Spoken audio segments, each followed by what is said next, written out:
Dokumen ini merupakan transkripsi kuliah keempat dari serangkaian kuliah yang membahas kitab. Kuliah ini melanjutkan pembahasan bab pertama, yang membahas aspek penurunan Al-Quran, khususnya mengenai bagaimana Al-Quran diturunkan.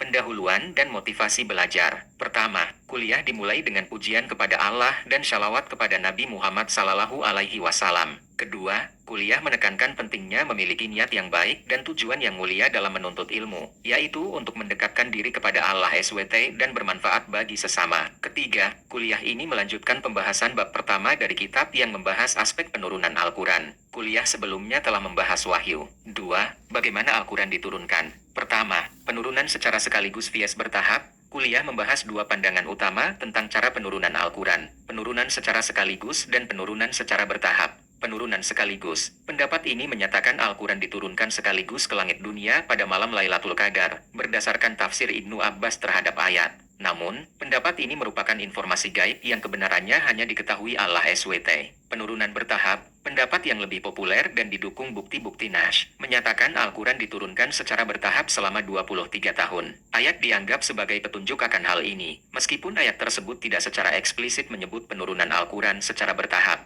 Kedua, penurunan bertahap. Penurunan bertahap dimulai di Gua Haira ketika Nabi Muhammad SAW berusia 40 tahun. Proses penurunan bertahap ini berlangsung selama 23 tahun, 13 tahun di Mekah dan 10 tahun di Madinah.